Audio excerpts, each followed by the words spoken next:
こんにちは、Python VTuber のサプーです。今回は GitHub Actions について解説します。GitHub Actions が使えると簡単にビルドやテストやデプロイなどを自動化できるので、ぜひ最後まで見てみてください。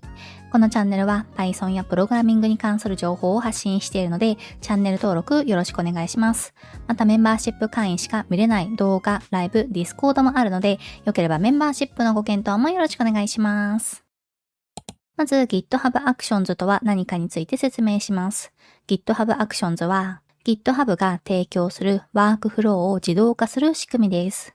GitHub Actions は GitHub というサービスを利用することを前提としているため、もしもまだ GitHub を使ったことがない人は、過去に GitHub の動画を出しているので、先に GitHub を見てからこの動画を見てみてください。で、ワークフローの自動化というのは、何かのイベントをトリガーにしてジョブを実行させるものなのですが、具体的には、例えば、プルリクエストを作成したら自動でテストを走らせるとか、メインブランチに変更があったら自動でデプロイがされるという感じです。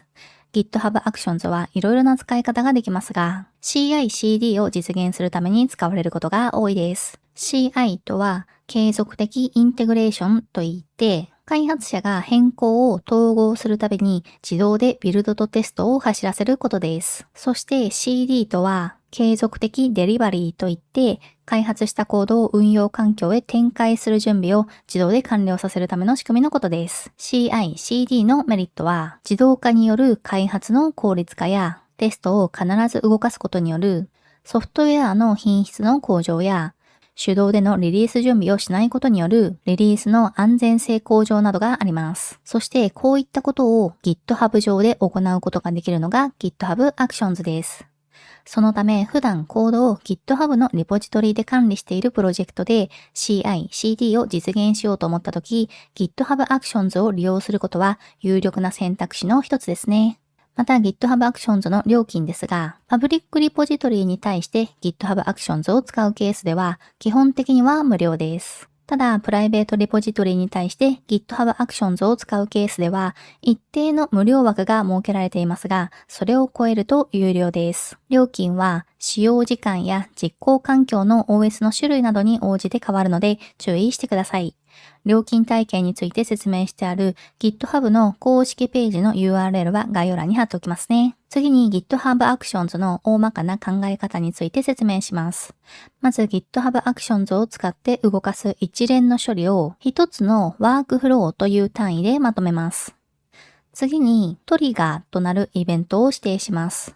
トリガーはこのワークフローが起動するきっかけとなるイベントのことです。で、そのトリガーとなるイベントが発生した後に動かす何かしらの処理を Job という単位で管理します。この Job は一つのワークフローに対して複数設定することができます。そして Job で実際に実行する具体的なコマンドなどをステップという単位で管理します。一つの Job に対して複数のステップを設定できます。このような形で一つのワークフローを定義していきます。では実際に GitHub Actions を動かしながら具体的な使い方を説明していきますね。このセクションではプルリクエストを作った時に PyTest のテストが自動で実行されるというワークフローを GitHub Actions で作っていきたいと思います。PyTest については以前に動画を出しているので、わからない方はそちらを見てみてください。で、まず対象の GitHub のリポジトリが必要です。事前にパブリックのワークフローテスト1というリポジトリを作っておきました。このリポジトリには最低限のコードしか入ってなくて、ソースフォルダーの中に module.py という Python ファイルが入っています。この module.py にはfoo という関数があって、これは2つの引数の足し算の結果を返すという関数です。そしてこの関数に対して PyTest を使った単体テストのコードを testmodule.py というファイルに書いておきました。で、テストフォルダーにはアンダースコア2つ init アンダースコア2つ .py という空のファイルを用意しておきます。また、コードを動かすために必要なライブラリが記載されている requirements.text も用意してあります。requirements.text についても以前に動画を出しているのでわからない方はそちらを見てください。で、このコードは今メインブランチにマージされているんですが、ここから一つブランチを切ってワークフローを追加したいと思います。コードのプルダウンからクローン用の URL をコピーしておいて、ローカル上に git クローンでクローンをして、git switch-c feature /add pytest workflow でフィーチャーの add pytest workflow というブランチを切って切り替えておきます。で、ワークフローを作るには、このリポジトリのトップフォルダーのすぐ下に .github というフォルダーを作って、さらにその中にワークフローズというフォルダーを作成して、このワークフローズというフォルダーの中に YAML ファイルを作ります。こうすることで GitHub がその YAML ファイルの中に書かれたワークフローの定義に従って自動でワークフローを作成してそれを動かしてくれます。ファイル名は何でも大丈夫です。今回は pytest.yaml という名前で YAML ファイルを作っておきます。では、この YAML ファイルに何をどうやって書いていけばよいのかを説明します。ちなみに YAML ファイル自体を書いたことがない人は、以前に YAML ファイルの書き方を解説した動画を出しているので、ぜひそちらを見てみてください。まずはじめに、この一つの YAML ファイルが一つのワークフローになるので、ワークフローの名前を付けます。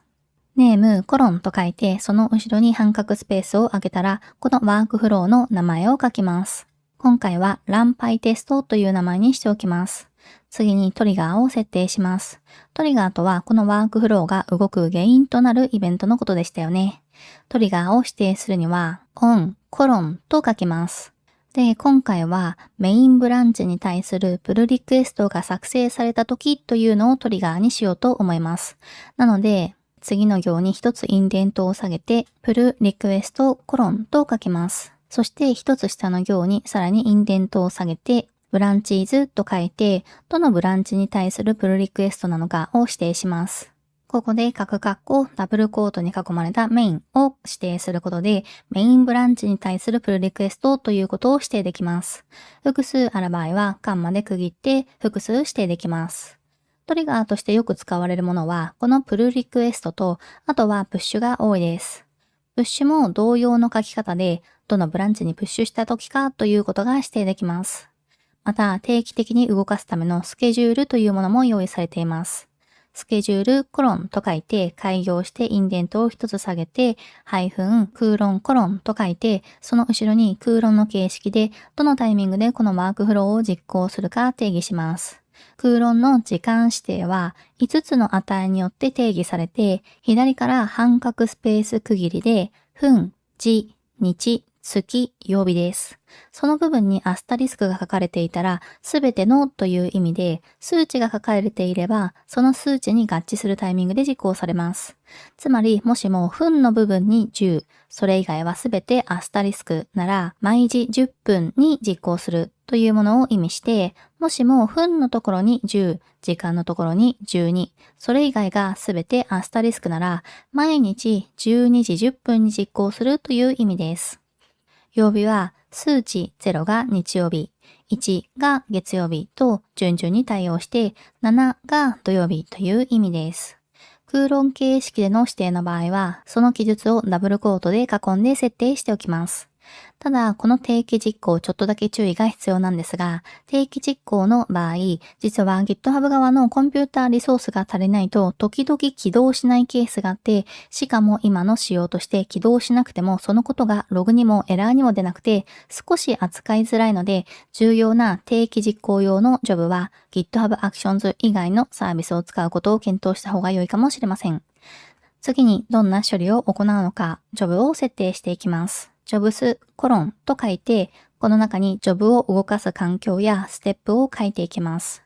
で、ジョブスから一つインデントを下げて、ジョブの名前を付けます。先ほども言ったように、一つのワークフローには複数のジョブが設定できるので、そのジョブ一つ一つに名前を付けて管理するというイメージです。今回はテストという名前のジョブにしようと思うので、テストコロンと書いておきます。そしてまたインデントを下げたら、そのジョブを動かすための環境であるジョブランナーをランズ -on コロンの後ろに書きます。このジョブランナーには GitHub が用意しているランナーである GitHub ホステッドランナーを使う方法と自分で用意したランナーであるセルフホステッドランナーを使う方法があります。この動画では用意されている GitHub ホステッドランナーを使っていきます。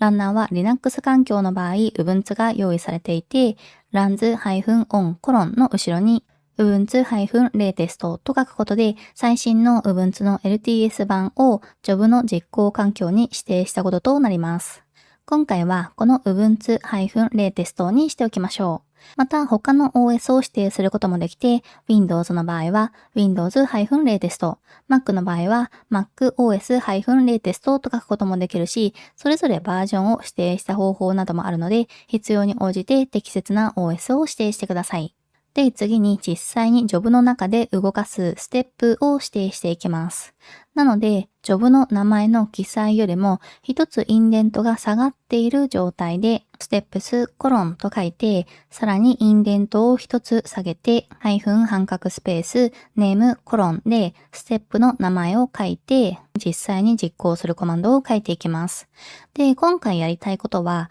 このリポジトリのテストフォルダーの中の PyTest で書かれたテストを実行していくことでしたよね。runs-on で設定した環境は環境だけ作られるのでワークフローが起動した元になっているこのリポジトリのソースコードなどのファイルは入っていません。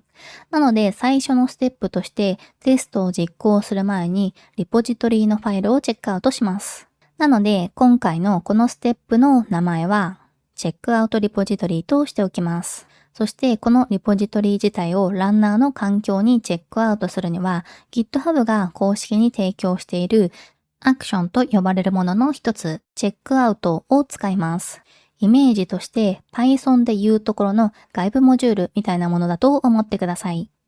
使い方は簡単で、uses コロンの後ろに actions/checkout@v4 と書くだけです。アットマークの後ろはバージョンなのですが、今この動画を撮影している時点では V4 が最新ですが、このチェックアウトのアクション自体の GitHub リポジトリがあるので、それを見てその時最新のバージョンを指定する方が良いでしょう。このリポジトリの URL は概要欄に貼っておきますね。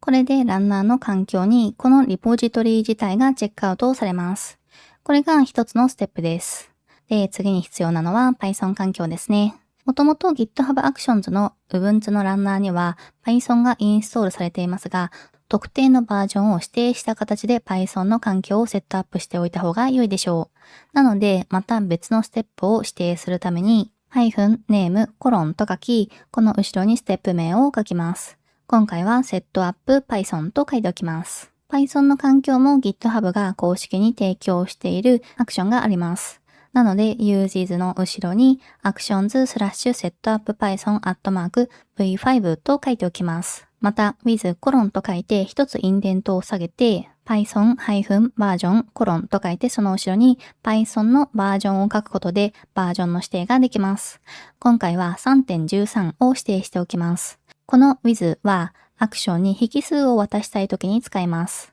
なので、この setup-python というアクションに対して Python バージョンが 3.13 という引数を渡したことになります。これでランナーの環境に Python 3.13 がインストールされて Python が使えるようになります。次にコードを動かすのに必要なライブラリをインストールする必要があります。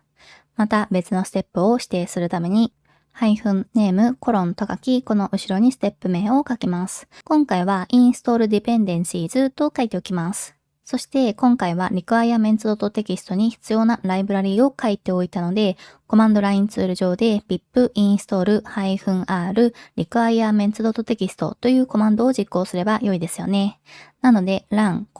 半角スペースと書いて、その後ろに実際にコマンドラインツール上で実行したいコマンドである pip install-r requirements.txt を書きます。これでコードを動かすのに必要なライブラリをインストールできます。アクションを使うときは uses、実際のコマンドを書くときは run になります。また、コマンドが複数行にわたる場合はパイプを使えば開業を使って複数行を記載することができます。今回は1行なのでこのまま書いちゃいます。もちろん requirements.text ではなくて何かしらのバージョン管理ツールを使っている場合、例えばポエトリーを使っているプロジェクトなら、そのポエトリー自体のインストールコマンドとポエトリーのインストール用コマンドを実行するように書き換えてください。そして最後に PyTest のコマンドを実行するために別のステップを設定していきます。-name コロンと書き、この後ろには run PyTest とステップの名前を書いておきます。そして先ほどと同様に run コロンと書き、その後ろに PyTest のコマンドである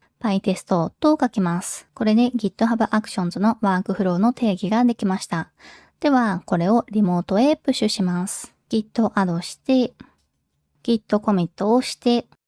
Git プッシュをします。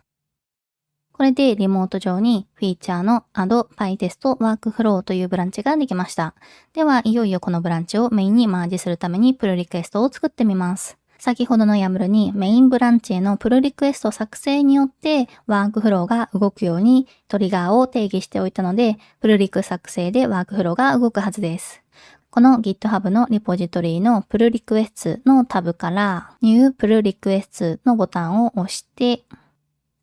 プルダウンからフィーチャー Add PyTest Workflow を選択して、フィーチャー Add PyTest Workflow のブランチをメインにマージするように設定して、Create Pull Request を押します。そしてタイトルと説明を何か適当に書いて、Create Pull Request のボタンを押します。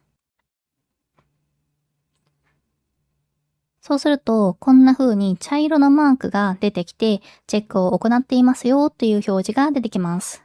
pytest.yaml のファイルの定義に従って GitHub Actions によってテストが動いているのでしばらく待ちます。で、テストが終わると緑色のマークに変わって、すべてのチェックが成功しましたって書かれていますね。で、Run PyTest テストの部分をクリックすると、GitHub Actions によって実行された Job の詳細な実行結果が確認できます。先ほど YAML で定義した Job テストがここに表示されていて、このテストという Job の中の各ステップの実行結果が右側に表示されています。例えば、Install Dependencies というところを開いてみると、requirements.text を使って必要なライブラリをインストールしているのがわかるし、run PyTest というところを開いてみると、テストモジュール .py に書かれていたテストが実行されて、そのテストが成功したのがわかりますね。このようにプルリクエストをトリガーにして GitHub Actions を使ってワークフローを動かすことができて、その結果をプルリクエスト上で確認することができます。ちなみにテストが失敗しているパターンでも確認したいと思います。テストモジュール .py にもともとこのように書かれていたテストを、例えば assert foo 0,0==1と、あえてテストが失敗するように書いて、これをアドして、Git コミットをして、Git プッシュをして、さっき作ったプルリクエストを見てみると、ワークフローが再実行されていて、今度はテストが失敗したのがわかりますね。また、このワークフローの詳細を見てみると、このように、どのジョブのどのステップで、どんな風にエラーになったのかがわかりますね。このように GitHub Actions でテストコードを自動で実行するようにしておけば、プルリクエストを作るたびに必ずテストが実行されて、テストが失敗している場合は、このプルリクエスト上で必ず気づけるという CI を実装できました。また、コンパイルを必要とする言語なら、同じように GitHub Actions で毎回コンパイルを実行するようにすればいいし、コンテナイメージをビルドしたり、静的型チェッカーなども毎回自動で動かすようにすることで、効率的にコードの安全性を上げるような CI を作ることができますね。この後、このままワークフローを使いますので、一度あえて失敗させていたテストは元に戻して、コミットしてプッシュしておきます。ここで少しだけ PR をさせてください。現在、サプーの書籍が発売中です。概要欄に詳細を載せてあるので、興味がある方はぜひチェックしてみてください。一つ前のセクションで GitHub Actions 用の YAML の基本的な書き方を説明しましたが、他にも使える構文があるので、ここでは代表的なものをいくつかご紹介します。まず一つ目は環境変数を設定するenvです。例えば dbuser という環境変数に Postgres という値を設定するケースを考えてみます。環境変数を設定したい場合は runs-on でランナーを設定したその下にenv コロンと書いて、その下の行でインデントを一つ下げて、環境変数名コロン半角スペース、その環境変数に設定したい値を指定します。なので今回だと dbuser コロン postgres と書きます。そしてそれがちゃんと設定されているかを確認するために、このジョブにもう一つステップを追加します。名前をプリント dbuser にして、ランコロンの後ろにエコーdbuser 右矢印ダラー波括弧 dbuser 波括弧閉じと書けば、ダラー波括弧 dbuser の部分に環境変数 dbuser に指定した値が表示されるはずです。またこれをコミットしてプッシュしてみると、ワークフローが成功していて、詳細を見てみると、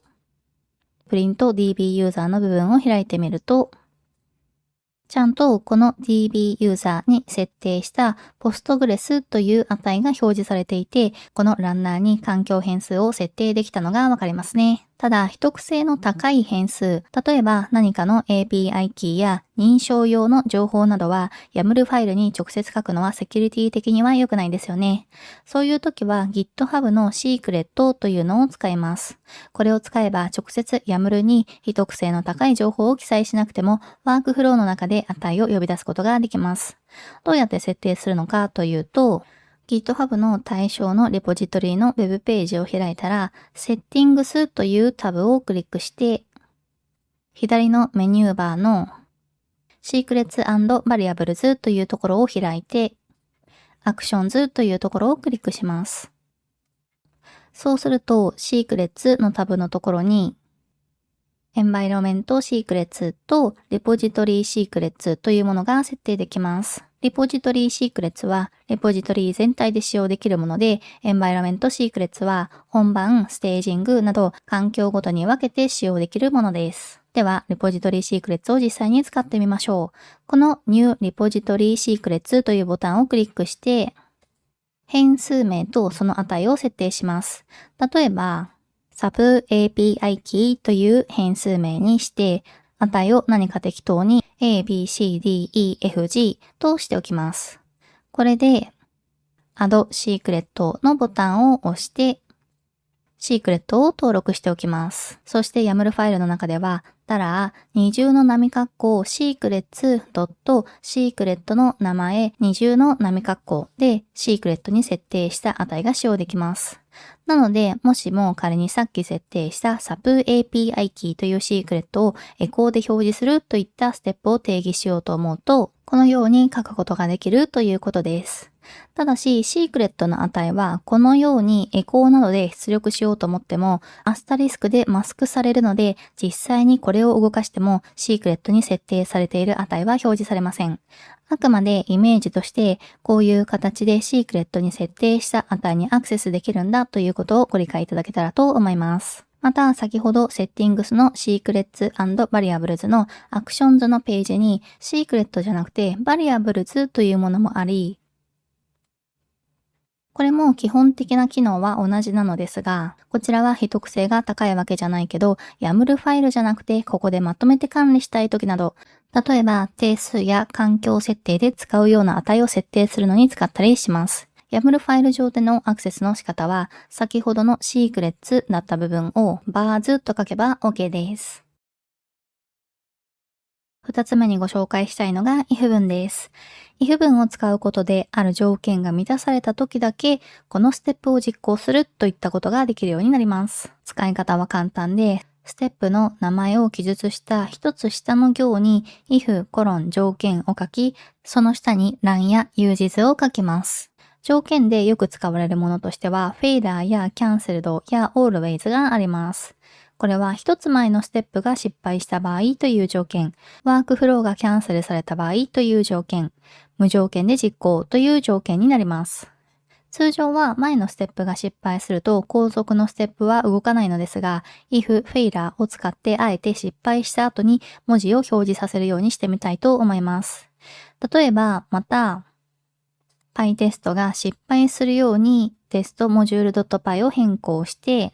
run PyTest のステップのすぐ下に新しいステップを作って、if failure という条件をつけて、一つ前のステップは失敗しましたとエコーで表示させる failure log という名前のステップを作ってみます。またこれをプッシュして、ワークフローを見てみると、ワークフローが失敗していて、詳細を開いて、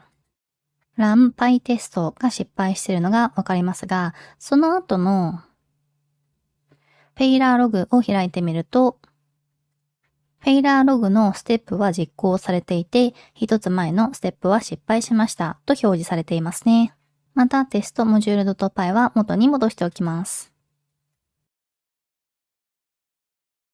3つ目にご紹介するのは、ステップに ID をつけて、あるステップの実行結果を別のステップに渡すというものです。例えば、デートコマンドで出力される日時を別のステップへ渡したいとします。このステップは名前が getTime で、デートで日時を表示するだけのものです。このステップに ID をつけます。ID コロンの後ろに何か ID を設定してください。今回は getTime とします。で、エコーの中を key イコール value の形にして、その後ろに右に開いた山括弧を二重で書いて、その後ろに$GitHub Output と書いて、このエコーの結果を GitHub Output へリダイレクトします。こうすることで、この後のステップで key イコール value として設定した値へアクセスすることができるようになります。また、この時、GitHub Output は特殊な変数なので名前を変えないでください。そして次のステップで一つ前のステップのアウトプットを使ってみましょう。プリント GitHub Output というステップを作ります。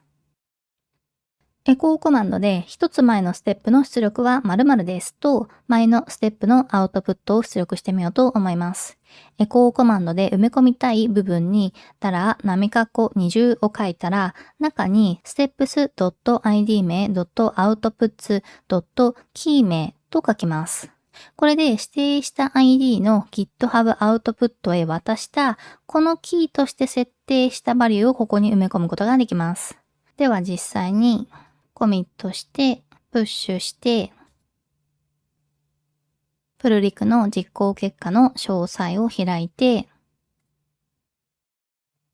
getTime と print GitHub Output の部分を開いてみると、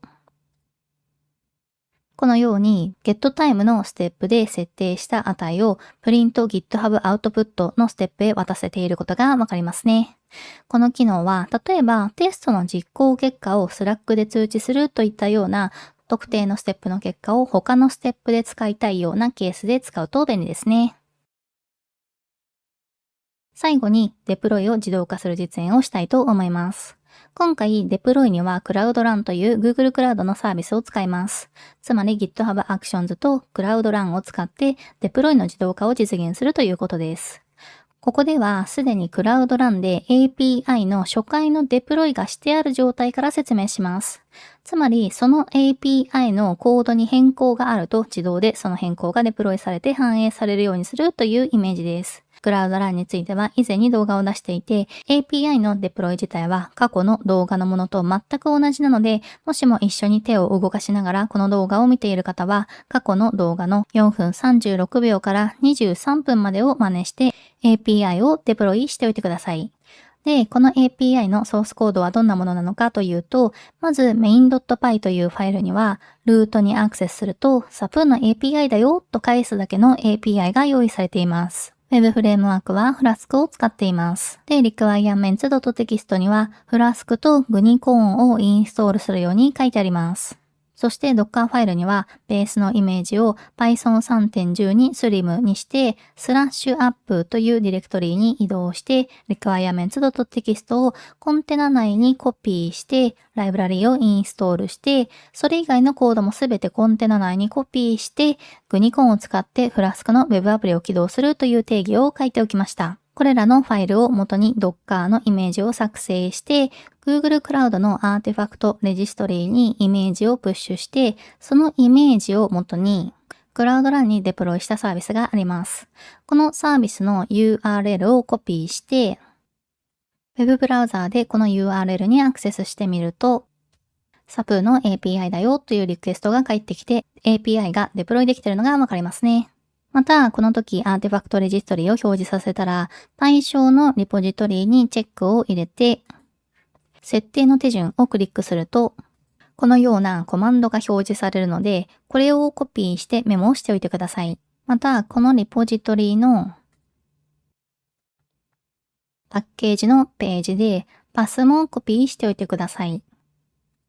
両方とも後ほど使います。あとはクラウドランでデプロイしているこの API のサービス名とリージョンもコピーしてメモしておいてください。で、今回この API のコードが変更されてその変更がメインのブランチにマージされたタイミングで GitHub Actions のワークフローによって自動でクラウドランのサービスに変更が反映されるようにしたいと思います。なので、この API のプロジェクトのリポジトリをワークフローテストにという名前でプッシュしておきました。で、まず Google クラウドの Web コンソールからワークロードアイデンティティというものを作成します。ワークロードアイデンティティというのは Google クラウドのリソースに Google クラウドの外から安全にアクセスするための仕組みです。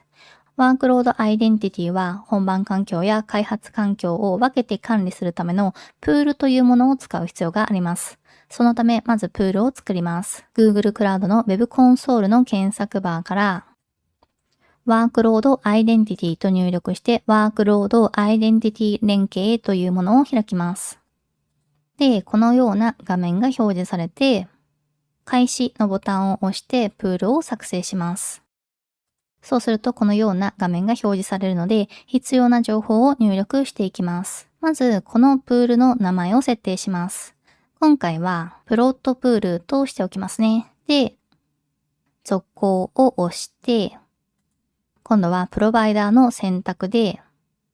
OpenID Connect を選択します。これは認証のプロトコルで GitHub が発行したトークンを認証で使えるようにするための設定です。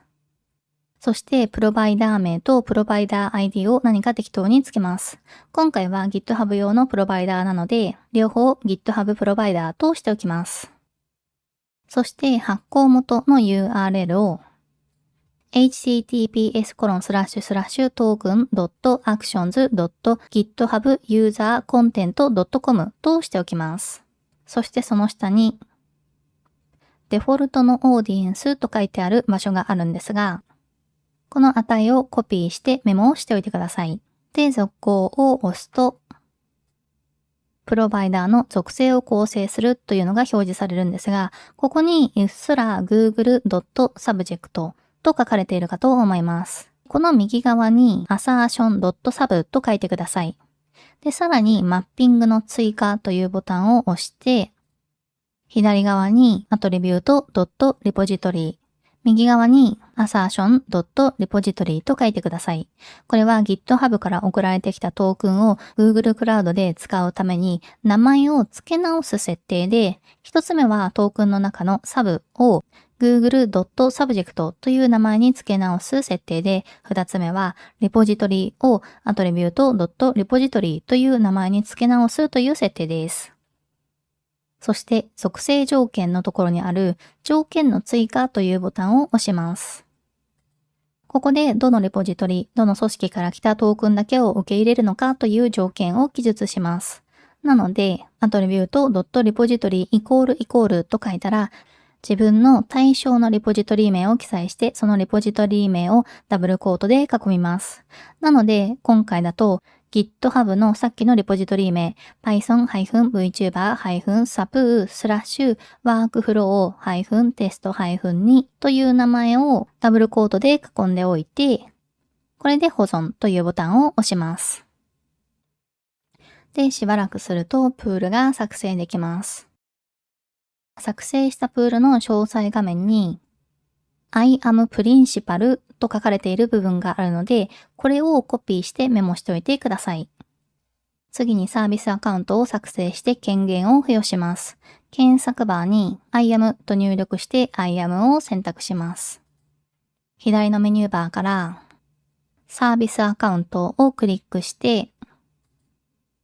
サービスアカウントを作成というボタンを押します。そうするとこのような画面が表示されるので、名前と ID を何か適当に決めます。今回は名前を GitHub Deployer for Workflow Test としておいて、ID を GHA-Workflow-Test-Deployer にしておきます。で、作成して続行のボタンを押して、権限を付与していきます。ロールの選択というプルダウンを開いたら、フィルターのところでクラウドラン管理者と検索してクラウドラン管理者を選択します。続いて別のロールを追加というボタンを押して、またロールを選択のプルダウンからアーティファクトレジストリー書き込みというのを検索してアーティファクトレジストリー書き込みを選択します。さらに別のロールを追加をクリックして、ロールの選択からサービスアカウントユーザーを検索してサービスアカウントユーザーを選択します。で、続行を押します。で、これで完了を押します。このようにサービスアカウントを作成したら、サービスアカウントの一覧から今作ったサービスアカウントをクリックして詳細を表示させて、アクセス権を持つプリンシパルのタブを開きます。そしてアクセスを許可のボタンをクリックすると、右からこのような画面が表示されるので、先ほどコピーしていた I am Principal の一部をここに入力します。ただし、さっきコピーした文字列の先頭の Principal を Principal Set に変更してください。さらに、末尾の Subject Subject Attribute Value を削除して、Attribute.repository レポジトリ名に変更してください。なので、今回だと、このような値になります。そしてその下のロールを割り当てるのロールのプルダウンからワークロードアイデンティティユーザーを検索してワークロードアイデンティティユーザーを選択します。これで保存を押します。また後からこのサービスアカウントのメールを使うためサービスアカウント一覧から今回作ったサービスアカウントのメールの部分をコピーしてメモしておいてください。ちょっと長かったんですが、これで Google クラウド側の準備は OK です。で、あとは GitHub のシークレットに必要な情報を設定していきます。設定するのは、プールに設定したプロバイダーの情報と、先ほど作ったサービスアカウントのメールの2つです。ではまずプロバイダー情報から設定していきましょう。先ほども説明したみたいに GitHub の対象のリポジトリの Web ページのセッティングスをクリックして、左のメニューバーのシークレッツ&バリアブルズを開いてアクションズをクリックします。そしてこのニューリポジトリシークレッツというボタンをクリックします。変数名は例えばワークロードアイデンティティプロバイダーという変数名にしてプロバイダーを設定します。先ほどプロバイダーの設定をした時にコピーしてあったデフォルトのオーディエンスという値があったかと思いますが、その値の先頭の https://iam.googleapis.com/ という部分を削除した値をここに設定します。なので今回だとこのような値になります。これを Add Secret で追加しておいて、もう一つ追加します。次にサービスアカウントのメールも設定します。変数名は例えばサービスアカウント E メールという変数名にしておいて、値は先ほどサービスアカウントを作成した時にコピーしておいたメールを設定します。なので今回だとこのような値になります。これで Add Secret でシークレットを追加しておきます。これで OK です。では実際にデプロイ用の YAML ファイルを書いてワークフローを作っていきましょう。今メインブランチにいるので、フィーチャーブランチを切って切り替えます。フィーチャー Add Deploy Workflow というブランチに切り替えました。そして今回のプロジェクトフォルダーの中に先ほどと同様に .github というフォルダーを作って、その中に Workflows というフォルダーを作って、この中に YAML ファイルを作ります。今回は deploy.yaml というファイルにしておきました。で、deploy 用のワークフローを定義していきます。名前は deploy to cloud run にしておいて、トリガーはメインにマージされた時なので、プッシュを指定してブランチーズにメインブランチを指定します。これでメインブランチにプルリクエストでマージされたタイミングでこのワークフローが起動します。ただ、メインブランチに直接プッシュしてもこのワークフローが動くので、必要に応じて直接メインへのプッシュを制限するような設定を GitHub 上で行っておくと良いでしょう。そしてここでパーミッションという設定も加えておきます。これは GitHub が発行する認証用のトークンを使う上で必要な権限の設定になります。ID トークンをライトにして、コンテンツをリードにしておきます。次にジョブを指定します。今回ジョブの名前は Deploy にしておいて、環境は先ほどと同様に Ubuntu Latest にしておきます。で、ステップを書いていきます。まず先ほどと同様にチェックアウトでこのリポジトリ自体をチェックアウトしておきます。次に Google クラウドに対して認証されたアクセスを得るためのステップを設定していきます。名前を Authentication にして、Google GitHub Actions/auth@v2 を指定します。で、with で引数を指定していきます。ワークロードアイデンティティプロバイダーに先ほどシークレットに設定したワークロードアイデンティティプロバイダーの値を設定して、サービスアカウントに先ほどシークレットに設定したサービスアカウント E メールを設定しておきます。次にアーティファクトレジストリに対して Docker のクライアントがアクセスできるように認証を行うコマンドを実行します。名前を configure docker for artifact registry としておいて、run コロンと書いたらこの後ろにコマンドを書くのですが、先ほどのアーティファクトレジストリの対象のリポジトリの設定の手順をクリックして表示されていたそのコマンドをここに貼り付けます。開業せずに1行に書いておきますね。これでアーティファクトレジストリに対する認証は OK です。次に Docker のイメージをビルドします。ステップの名前を build-docker イメージとして run コロンと書いたら docker build のコマンドをここに書くんですが、-t のオプションを使ってタグをつけます。この後ろにはまた先ほどアーティファクトレジストリの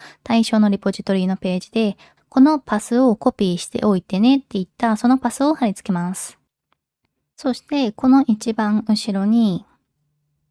コロンをつけてその後ろにタグを書きます。手動の場合だと 1.0.0 みたいなタグをつけていたんですが、GitHub Actions から動かすときは Git のハッシュ値をつけるのがよくあるやり方です。なので、二重の波括弧 github.sha 二重の波括弧とつなげて書いて、半角スペースを開けてドットと書きます。そして Docker イメージをプッシュします。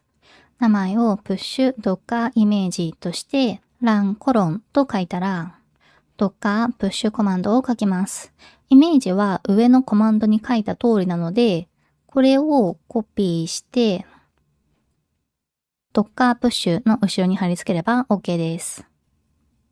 最後にプッシュしたイメージを使ってクラウドランでデプロイします。これには Google GitHub Actions の Deploy Cloud Run というものを使います。名前を Deploy to Cloud Run にして uses Google GitHub Actions /Deploy Cloud Run @v2 と書いておきます。そして引数を設定するために with を書いてサービスにクラウドランのサービス名、今回だとフラスクサプアップを設定します。そしてリージョンにクラウドランのサービスのリージョン、アジアノースイースト1を設定します。最後にイメージにさっきプッシュしたイメージを指定するので、またここに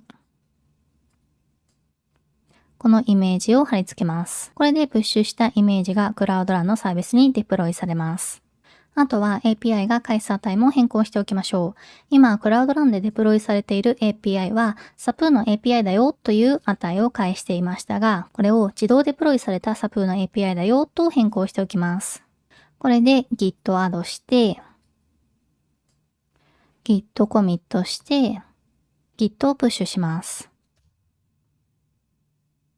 そして GitHub のリポジトリのページを開いて、プルリクエストのタブを開いて、New プルリクエストをクリックして、Feature Add Deploy Workflow をメインへマージするというマージの方向を指定して、Create プルリクエストを押して、プルリクエストのタイトルと本文を何か適当に書いて、プルリクエストを作成します。そしてマージをします。マージが完了したらアクションズタブを開いてください。そうすると先ほど書いた YAML ファイルの定義にのっとってワークフローが動いているのがわかるかと思います。これを開いて1分ほどするとデプロイが終わり正常にワークフローが完了したのがわかりますね。Google クラウドのアーティファクトレジストリを見てみると、このように自動でイメージが更新されたことがわかります。また、クラウドランを見てみると、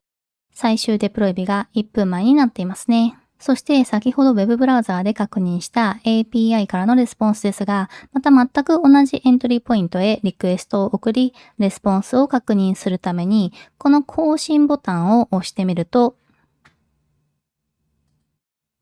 API からのレスポンスが自動デプロイされた SAP の API だよに変わっているのがわかりますね。このように GitHub Actions を使うことでデプロイの自動化も可能になります。今回の動画は以上になります。GitHub Actions はとても便利なのでぜひ使ってみてください。それではまた次回の動画でお会いしましょう。バイバーイ。